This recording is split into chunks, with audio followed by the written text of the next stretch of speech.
Hello guys, ಇವತ್ತು ನಾವು ಗಾಜ್ನೂರಿಗೆ ಹೋಗ್ತಿದ್ದೀವಿ. Welcome back to my channel. ಎಲ್ಲರೂ ಹೇಗಿದ್ದೀರಾ? ಚೆನ್ನಾಗಿದ್ದೀರಾ ಅಂದ್ಕೊತೀನಿ.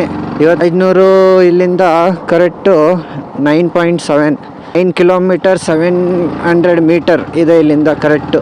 ಗಾಜ್ನೂರು ಯಾವ ಕಡೆ ಬರುತ್ತಂದರೆ ತೀರ್ಥಹಳ್ಳಿ ರೋಡ್ ಮೇಲೆ ಬರುತ್ತೆ. ಫಸ್ಟು ಗುಳಿದು ಹೋಗಿ ಬಂದ್ವಿ. ಇವಾಗ ಗಾಜ್ನೂರಿಗೆ ಹೋಗ್ತಾಯಿದ್ದೀವಿ. ಅವತ್ತೇ ಮಧ್ಯಾಹ್ನ, ಇವಾಗ ಟೈಮ್ ನೋಡಿದ್ರೆ ಟೈಮ್ ಎಷ್ಟು 3:24, ಮಧ್ಯಾಹ್ನ 3:45, 3 ಕರೆಕ್ಟು ಹೊರೆ ಆಗೋಕ್ಕೆ ಇನ್ನೂ 6 ನಿಮಿಷ ಇದೆ. 3:24 ಈಗ. ಬೆಳಗ್ಗೆ ಗುಳಿ ಶಂಕರಕ್ಕೆ ಹೋಗಿ ಬಂದ್ವಿ. ಎಡಿಟ್ಟು ಮಾಡಿದೆ ತುಂಬ ಕಷ್ಟ ಆಗ್ಬಿಡ್ತು ಎಡಿಟ್ ಮಾಡೋಕ್ಕಂತೂ. ಈಗ ಗಾಜ್ನೂರು 4K ಕ್ವಾಲಿಟಿಯಲ್ಲಿ ಇದು ವೀಡಿಯೋ ತೆಗಿತಿದ್ದೀನಿ. ಯಾಕಂದರೆ ಇಲ್ಲೇ ಇದೆಯಲ್ಲ ಹತ್ರದಲ್ಲಿ 10 ಕಿಲೋಮೀಟರ್ಸು, ಅದು ಹೆಂಗೋ ಎಡಿಟ್ ಮಾಡಿ ಹಾಕೋಣ.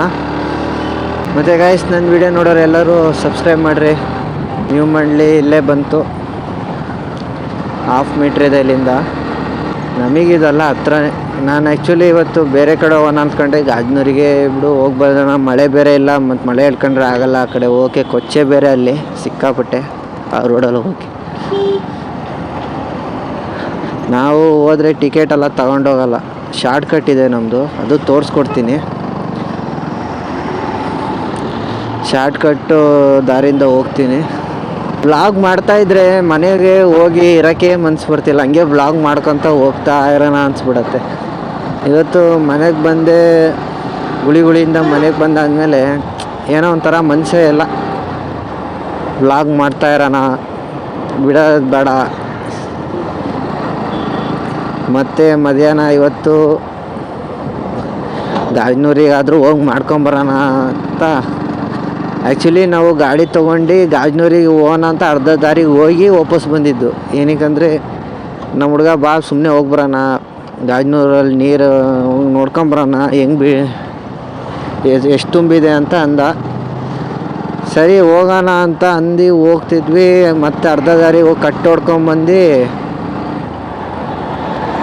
ಕಟ್ಟು ಹೊಡ್ಕೊಂಬಂದು ಇಲ್ಲ, ಇದು ಸುಮ್ಮನೆ ಹೋಗೋ ಬದಲು ವ್ಲಾಗ್ ಮಾಡೋಣ ಅಂತ ಹೇಳಿ ವ್ಲಾಗ್ ಮಾಡ್ಕೊತ ಹೋಗ್ತಿದ್ದೀವಿ. ಮತ್ತು ಹೋಗ್ತಾ ಇಲ್ಲ, ಅರ್ಕೆರೆ ಶಿವನ ದೇವಸ್ಥಾನ ಸಿಗುತ್ತೆ. ಶಿವನ ಹತ್ರ ಇವತ್ತು ಫುಲ್ಲು ಶಿವನೇ ನೋಡೋ ಪುಣ್ಯ ಸಿಕ್ಬಿಟ್ಟಿತ್ತು ನನಗೆ. ಬೆಳಗ್ಗೆ ನೋಡಿದ್ರೆ ಲಿಂಗ, ಗುಳಿ ಶಂಕರಕ್ಕೆ ಹೋಗಿ ನೀರೊಳಗೆ ಲಿಂಗ ಇದ್ದಿದ್ದು ನೋಡಾಯಿತು. ಇವಾಗ ಗಾಜ್ನೂರಿಗೆ ಹೋಗ್ತಾ ಅರ್ಕೆರೆ ಶಿವನ ದೇವಸ್ಥಾನ ಕೈ ಮುಗ್ದು ಮುಂದೆ ಗಾಜ್ನೂರಿಗೆ ಕಡೆ ಹೋಗೋದು ಪ್ರಯಾಣ.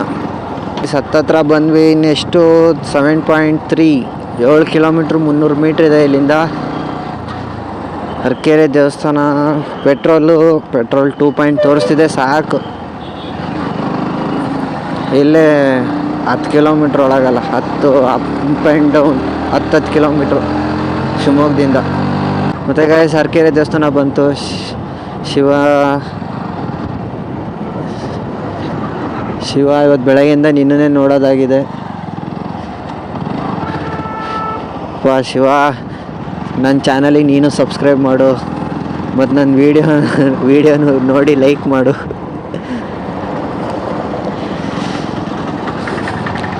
ನನ್ನ ಸಬ್ಸ್ಕ್ರೈಬರ್ ಎಲ್ಲರಿಗೂ ಚೆನ್ನಾಗಿ ನೋಡ್ಕ ಶಿವ. ನೋಡ್ರಿ ಏನು ಚೆಂದ ಆಯ್ತಲ್ಲ ರೋಡು. ಏನೋ ಬೆಳಗ್ಗೆನೇ ಅಂತ ಫೀಲ್ ಆಗ್ತಿತ್ತು. ಇಲ್ಲ ಕಣ್ರಿ, ನಾನು ಗ್ಲಾಸ್ ಹಾಕ್ಕೊಂಡಿದ್ದೀನಿ. ಗ್ಲಾಸ್ ಒಂಥರ ಕತ್ಲಾಗೈತಾ, ಮೋಡ ಎಲ್ಲ ಒಂದು ಸ್ವಲ್ಪ ಮುಚ್ಕೊಂಡಿರೋ ಥರ. ಗ್ಲಾಸ್ ಫುಲ್ಲು ಕಲರು ಇದು ಬ್ಲ್ಯಾಕ್ ಥರ ಇದೆ ಕಣ್ರಿ ಗ್ಲಾಸ್ ಹಾಕೊಂಡಾಗ ಬಿಸಿಲು ಹೊಡೆಯಲ್ಲ ನಮಗೆ, ನಾರ್ಮಲಾಗಿ ಕಾಣುತ್ತೆ ಎಲ್ಲ. ಈಗ ಹಂಗೆ ಕಾಣ್ತಿತ್ತು, ನಾನು ಹಂಗೆ ಹೇಳಿದೆ. ನೋಡಿದ್ರೆ ಗ್ಲಾಸ್ ತೆಗೆದು ನೋಡ್ರೆ ಬಿಸಿಲು ಹೊಡಿತಿತ್ತು ಕಣ್ಣಿಗೆ. ನಾವು ಈ ರೋಡಲ್ಲಿ ಕೊರೋನಾ ಹಾಲಿಡೇಲಂತೂ ತುಂಬ ಆಟ ಆಡ್ಬಿಟ್ಟಿದ್ದೀವಿ. ಇಲ್ಲೇ ಮತ್ತೂರೊಳೆ ಹೊಸಳ್ಳಿ ಬಂತು ನೋಡಿ. ಆ ಹೊಸಳ್ಳಿಯಲ್ಲೇ ನಾನು ಈಜೊಡೆಯೋದು ಕಲ್ತಿದ್ದು ಬಂತಿದೆ ಊರು. ಆ ಊರ ಹಿಂದ್ಗಡೆ ಹೊಳೆ ಇದೆ, ತುಂಗಾ ನದಿ. ಇಲ್ಲೇ ಕಲ್ತಿದ್ದು. ತುಂಬ ಒಳಗೆಲ್ಲ ಬಂದು ನೀರೊಳಗೆಲ್ಲ ಬಂದು ಹೊಡೆದಿದ್ದಾರೆ ಪೊಲೀಸರು. ಅಂದರೆ ಕಟ್ಟೆ ಇದೆ, ಓಡಾಡೋಕ್ಕೆ ಕಟ್ಟೆ ಇದೆ. ಆ ಕಟ್ಟೆ ಹತ್ರ ಎಲ್ಲ ನಾವು ಬಟ್ಟೆ ಎಲ್ಲ ಇಡ್ತೀವಿ, ಅಲ್ಲೆಲ್ಲ ಬಟ್ಟೆ ಎಲ್ಲ ತಗೊಂಡು ಆಟಾಡ್ಸೋದು, ಹಂಗೆಲ್ಲ ಹೊಡ್ತಾ ತಿಂದು ಈಜೆಲ್ಲ ಹೊಡ್ತಾ ತಿಂದಿದ್ದಕ್ಕೆ ನಾವು ಈಜು ಕಲ್ತಿದ್ದೀವಿ ಕಣ್ರಿ. ಅದೊಂದೇ ಒಳ್ಳೇದು ಮಾಡಿದ್ದು ಇಷ್ಟು ದಿವಸ ಅವಾಗೆಲ್ಲ ಹೋಗಿದ್ದಕ್ಕೆ. ಆದರೆ ತುಂಬ ಅಪಾಯ. ಯಾರ ಜೊತೆನಾದರೂ ಹೋಗ್ರಿ ನೀವು, ಈಜು ಕಲಿಬೇಕಂದ್ರೆ ಒಬ್ಬರೇ ಹೋಗಿ, ಆಳ ಇಲ್ಲ, ಒಬ್ಬರೇ ಹೋಗಿ ಇಳ್ದು ಸ್ನಾನ ಮಾಡ್ಕೊಂಬರ್ತೀವಿ ಅಂತ ಮಾತ್ರ ಯಾರೂ ಹೋಗಕ್ಕೆ ಹೋಗ್ಬೇಡ್ರಿ. ತುಂಬ ಡೇಂಜರ್ ಅದು. ಈಗೆಲ್ಲ ಈಜು ಕಲ್ತಿರೋರೇ ನೀರೊಳಗೆ ಇಳಿದ್ರೆ ಈ ಬರೋ ಫೋರ್ಸು ನೀರಲ್ಲಿ ಈಜೊಡೆಯೋಕ್ಕೆ ಆಗಲ್ಲ. ಈಗ ನಾನು ಗಾಜನೂರಿಗೆ ಹೋಗ್ತಿದ್ದೀನಲ್ಲ, ಅದು ತುಂಗಾ ನದಿ, ಅದೇ ಹೊಳೆ ಇಲ್ಲಿ ಹಿಂಗೆ ಇರೋದು, ಡೈರೆಕ್ಟ್ ಲೊಕೇಶನ್ ಅದು. ಇನ್ನು 3.3, ಇನ್ನು 3 ಕಿಲೋಮೀಟ್ರ್ ಇದೆ.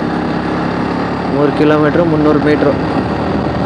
ನಾನು ಮಳೆ ಬಂದಾಗ ಗಾಜನೂರು ಕಡೆ ಹೋಗಿಲ್ಲ.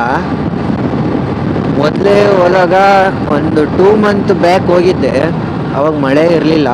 2 ಮಂತ್ ಬ್ಯಾಕ್ ಹೋದಾಗ ಒಂದೇ ಒಂದು ಗೇಟ್ ಓಪನ್ ಮಾಡಿದ್ರು. ಗೇಟ್ ಅಂದರೆ ನಮಗೆ ಎಂಟ್ರಿ ಗೇಟ್ ಅಲ್ಲ, ಅದು ಬಾಗಿಲು ಅಂತಾರಲ್ಲ, ನೀರು ಬರುತ್ತಲ್ಲ ಅದು ಒಂದೇ ಒಂದು ಗೇಟ್ ಓಪನ್ ಮಾಡಿದ್ರು. ಅದು ಈಗ ನೋಡ್ಬೇಕು, ಎಷ್ಟು ಒಂದು 3-4 ಓಪನ್ ಮಾಡಿರ್ತಾರೆ. ಮಳೆ ಬೇರೆ ಇಲ್ಲ ಕರೆಕ್ಟಾಗಿ ಒಂದು ವಾರದಿಂದ, ಇಲ್ಲಾಂದರೆ ಫುಲ್ಲು ನದಿ ಫುಲ್ ಹರಿತಿತ್ತು. ಅವಾಗ ಇನ್ನೂ ಎಂಟರ್ಟೈನ್ಮೆಂಟಾಗಿ ಸಿಗ್ತಿತ್ತು, ಒಳ್ಳೆ ಕಂಟೆಂಟು ಸಿಗ್ತಿತ್ತು ಅವಾಗ ಅಂಥ ಟೈಮಲ್ಲಿ ಮಳೆ ಬಂದಿದ್ರೆ. ಆದರೆ ಮಳೆ ಬಂದಾಗ ವೀಡಿಯೋ ಮಾಡೋಕ್ಕಾಗಲ್ಲ ಕಣ್ರಿ, ಅದೇ ಬೇಜಾರು ನಮಗೆ. ಮೋಟೋ ವ್ಲಾಗಿಂಗ್ ಮಾಡ್ತೀವಂದರೆ ನಮ್ಮದು ಕಣ್ಣು ಫುಲ್ಲು ರೋಡು, ವೆಹಿಕಲ್ಲು ಎರಡರ ಮೇಲೆ ಇರಬೇಕು, ಬೇರೆ ಎಲ್ಲೂ ಹೋಗ್ಬಾರ್ದು. ಯಾಕಂದರೆ ತುಂಬ ಡೇಂಜರು, ಯಾರು ಹೆಂಗೆ ಬರ್ತಾರಂತ ಗೊತ್ತಾಗ. ಅದೇ ದೊಡ್ಡವ್ರು ಹೇಳ್ತಾರೆ ನೋಡ್ರಿ, ನಾವು ಕರೆಕ್ಟಾಗಿ ಹೋದ್ರೇನು ಆಪೋಸಿಟಲ್ಲಿ ಬರೋರು ಸರಿ ಬರಲ್ಲ ಅಂತ. ಎಲ್ಲರಿಗೂ ಆಪೋಸಿಟ್ ಅಂದರೆ ನಾವೆಲ್ಲಿರೋದು? ನಾವು ಕರೆಕ್ಟಾಗಿ ಹೋದರೆ ಅವರು ಕರೆಕ್ಟಾಗಿ ಬರ್ತಾರೆ. ಎಲ್ಲೋ ಒಂದೊಂದು ಟೈಮ್ ಒಂದೊಂದು ಕಡೆ ಆಗತ್ತೆ. ಗಾಡಿ ಹೊಡಿಬೇಕಾದ್ರೆ ಏನು ನೆನೆಸ್ಕೊಬಾರ್ದು. ಎಷ್ಟೇ ನಮಗೆ ಟೆನ್ಷನ್ ಇದ್ದರೂ ಬೈಕ್ ಹೊಡಿಬೇಕಾರಂತೂ ಯಾವ ಟೆನ್ಷನ್ ಇಲ್ಲಂಗೆ ಹೊಡಿಬೇಕು, ಯಾವುದು ಟೆನ್ಷನ್ ಇಲ್ಲಂಗೆ ಹೊಡಿಬೇಕು. ಬೈಕ್ ಹೊಡೆಯೋ ಫೀಲಿಂಗ್ ಬೇರೆ ಗುರು, ಅದು ಬೈಕ್ ಹೊಡೆಯೋ ಹುಡುಗರಿಗೆ ಗೊತ್ತದು. ಯಾರಪ್ಪ ಇದು, ಏನು ಗುರು ಇಷ್ಟು ಸ್ಪೀಡಾಗಿ ಹೋಗ್ತಾನೆ ಹೈವೇಲಿ. ಮತ್ತು ಇನ್ನೂ 400 ಮೀಟ್ರ್ ಇದೆ, ಹತ್ರದಲ್ಲೇ ಬಂದ್ವಿ. ದೇವಸ್ಥಾನ ಇಲ್ಲಿ ಯಾವುದೋ ಹೊಸದು ಕಟ್ಸಿದ್ದಾರೆ, ಕೋಟೆ ಮಾರಿಕಂಬ ದೇವಸ್ಥಾನ. ಮೊದಲೇ ಅಲ್ಲ ನಾವು ಪೊಲೀಸ್ ದೂರದಿಂದ ನೋಡಿದ್ರೇ ಎಸ್ಕೇಪ್ ಆಗೋರು. ಈಗೆಲ್ಲ ಲೈಸೆನ್ಸ್ ಬಂದಾದ್ಮೇಲಿಂದ ಕೇರ್ ಇಲ್ಲ, ಏನಿಲ್ಲ, ಯಾರಿಗೂ ಕೇರೇ ಮಾಡೋಂಗಿಲ್ಲ.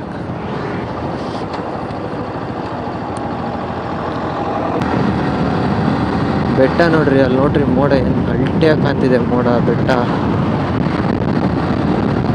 ಇವನು ಯಾರು ಗುರು, ಒಂದು ಆರನ್ ಮಾಡಲ್ಲ ಏನಿಲ್ಲ, ಸುಮ್ಮನೆ ನುಗ್ಕೊಂಡು ಹೋಗ್ತಾನೆ.